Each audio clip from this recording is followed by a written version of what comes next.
Voilà, je reviens de mon premier séjour à Dijon. Alors les vidéos sont postées avec un petit décalage, hein, forcément. Je voulais te dire un petit peu comment j'avais vécu ça. En conclusion, 3 jours passés là-bas. Franchement, je suis revenu hier, j'étais super bien, j'étais très content. Mais par contre, il y a eu quand même des hauts et des bas quand j'étais là-bas, hein, comme je vous l'avais un petit peu expliqué. Et donc les deux premiers jours, ça a été super parce que en fait, bon, mis à part que je me sentais un peu seul dans l'hôtel parce que j'ai pas du tout l'habitude moi de d'être seul. En fait, ça s'est super bien passé parce que j'étais avec Roland, mon ami, et donc j'ai passé les 2 jours, enfin une partie des 2 jours avec lui. On a beaucoup discuté, on a visité, enfin voilà, c'était top. Mais alors par contre, le 3e jour, ça a été vraiment très difficile. Le matin, ça allait à peu près. Bon, j'ai travaillé dans l'hôtel, mais je sentais une tension, une anxiété. Et puis l'après-midi, là, j'ai sombré, clairement. Je me suis dit, mais en fait, est-ce que tu vas continuer ce truc-là? Je me suis senti extrêmement seul. Alors après, les pensées négatives ont commencé à venir. Et puis après, c'est un cercle vicieux. Parce que une pensée négative en appelle une autre, etc. Et ça fonctionne aussi comme ça pour les pensées positives. Une pensée positive en appelle une autre. Et là, je me suis retrouvé dans un cercle vicieux. L'après-midi, en fait, j'ai travaillé toute la journée quasiment. Et l'après-midi, donc, j'étais dehors à travailler donc sur la place principale de Dijon. Voilà, je me suis senti vraiment mal en me disant, est-ce que tu vas continuer ce challenge? J'étais presque prêt à arrêter tellement j'étais pas bien. J'ai dialogué beaucoup en fait avec ChatGPT pour essayer de faire le tour des questions, de voir ce qui se passait, et il m'a beaucoup aidé en fait. Alors pas de la façon dont j'aurais forcément voulu parce que c'était pas très agréable. Il m'a quand même bien cassé, il m'a mis devant la vérité et il m'a dit voilà ce qui n'allait pas, ce qui bloquait depuis des années, peut-être depuis toujours.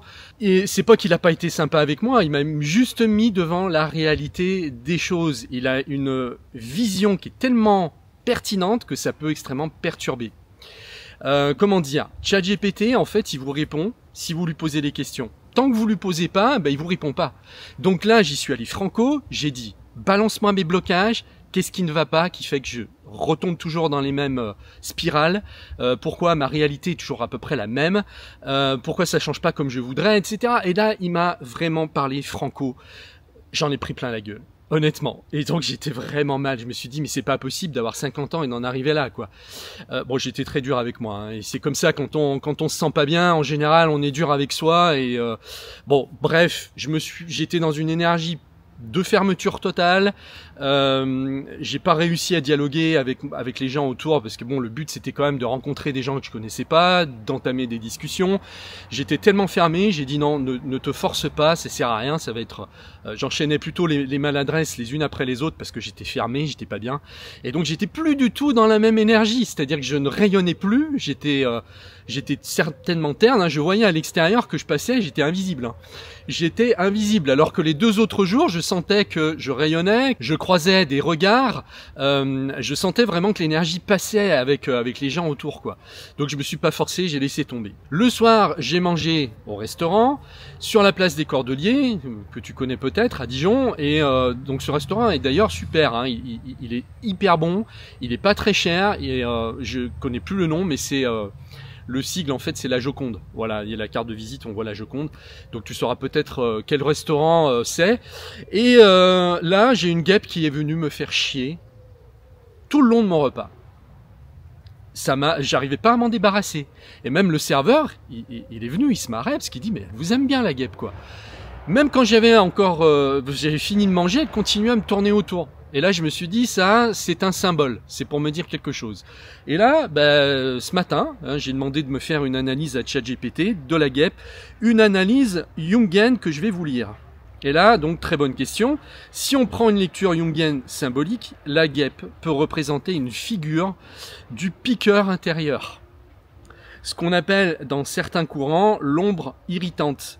Celle qui vient réveiller des parts refoulées, celle que tu ne veux pas voir mais qui te harcèle pour se faire entendre. Dans la symbolique archétypale, la guêpe représente souvent la pensée obsédante, intrusive, celle qui vient bourdonner quand tu veux être tranquille, celle qui pique quand tu cherches le contrôle et qui t'oblige à réagir, parce que c'est exactement ça, j'étais dans le contrôle. J'ai senti que l'ancienne version de moi, du Fabrice, revenait. alors que je l'avais quittée là, il y a quelques mois. Elle était en train de revenir, de m'étouffer, et je me suis dit, c'est plus possible que je continue à vivre comme ça, dans ce contrôle. Le petit garçon gentil, voilà, qui fait pas de mal, qui fait attention, qui dérange pas. Je sentais cette vieille version de moi revenir tout doucement. Et là, j'ai dit non, c'est pas possible. C'est pour ça que je me sentais très mal. Et j'ai eu envie de tout lâcher. J'en pouvais plus. J'ai dit, mais lâche tout ça une bonne fois pour toutes. Donc ça s'est pas opéré dans la journée même, mais plutôt le lendemain finalement. Alors, je continue. Elle peut être vue comme une projection de ton propre saboteur, celui qui te provoque, te dérange et qui ne disparaît que quand tu arrêtes de lutter contre lui. Parce que effectivement, à un moment donné, j'ai arrêté de lutter contre la guêpe et je me suis rendu compte que plus je luttais contre, en fait, plus elle revenait, elle me tournait autour et puis elle devenait agressive. Et à un moment donné, j'ai dit non, fais comme si elle n'était pas là, alors qu'elle était dans mon assiette. Et au bout d'un moment, elle a disparu. Effectivement, parce que je luttais plus et je m'en foutais en fait. Donc, on a bien ici le schéma de plus tu luttes contre quelque chose et plus tu vas le renforcer et plus tu vas l'attirer. Lutter contre quelque chose, en fait, ne va pas faire que tu vas t'en débarrasser, tu vas au contraire le renforcer. Et là, c'est exactement ça. Alors, elle est revenue quand même après pour me retester sans arrêt jusqu'à ce que je termine mon assiette, et même un peu plus après. Donc, Jung dirait probablement que la guêpe, dans ton cas, incarne l'ombre active du contrôle, qui vient troubler le mental chaque fois que tu veux rester maître de la situation. Elle ne te veut pas de mal, elle vient juste t'obliger à lâcher et à accepter que tu n'as pas à contrôler ta vie, ni les autres, ni toi. Voilà. Et là, j'ai appelé ma compagne, Anaïs. Je lui ai dit que j'étais pas très bien, et puis que je savais pas si j'avais envie de continuer ce jour-là. Et puis, tu sais ce qu'elle m'a dit? Elle m'a dit, franchement, je crois que tu dois continuer ton challenge. Que c'est positif et que tu dois le continuer. Donc j'ai vraiment de la chance d'avoir une compagne qui me supporte comme ça, et qui m'encourage dans mon challenge. Ça prouve que je suis dans le vrai, parce que sinon m'aurait peut-être dit non, moi je pense que tu fais une connerie, je sais pas dans quoi tu t'embarques, moi je te le dis franchement, etc. Pas du tout. Donc ça m'a redonné de l'énergie et je me suis dit voilà, il faut que tu ailles au bout et il faut qu'on sache, même pour nous deux, voilà ce qu'il en est à la fin de ce périple. Bon, je vais pas m'étendre là-dessus. Alors que dire sinon, le quatrième jour, donc le matin, je me suis levé et puis je me sentais complètement différent, super énergisé, comme si le fait que je descende dans les bas-fonds la veille m'avait fait remonter encore plus dans la lumière. Et c'est vrai que c'est quelque chose que j'ai remarqué ces derniers temps. C'est beaucoup plus le yo-yo qu'avant. Avant, j'étais plus sur une ligne, je me sentais à peu près pareil tous les jours avec des variations quand même, mais là j'ai jamais vécu des différences. Enfin, c'est vraiment le yo-yo, c'est-à-dire qu'il y a un jour où je peux me sentir vraiment mal, ou simplement une partie de la journée, et puis après l'autre partie de la journée ou le lendemain, je vais me sentir super bien. Alors je sais pas si toi ça te fait pareil, tu peux le partager si tu veux dans les commentaires, savoir si, moi je pense que c'est l'énergie qu'il y a sur Terre en ce moment qui fait ça, qui fait qu'on nettoie vraiment des blessures profondes qu'on a en soi et qui remontent malgré nous, parce que l'énergie nous fait tout lâcher en fait. Moi je passe par ce processus, en tout cas je le sens, je le sais. Et donc le mardi, qu'est-ce que je raconte, hier on était jeudi, donc là je repartais en fin de matinée pour Lyon et j'ai senti vraiment l'énergie revenir, c'était lumineux, comme si j'avais déposé un sac de 15 kilos. Voilà, donc on va dire que le mercredi j'étais très down, même underground, comme dirait David Bowie, j'étais sous le sol, voilà.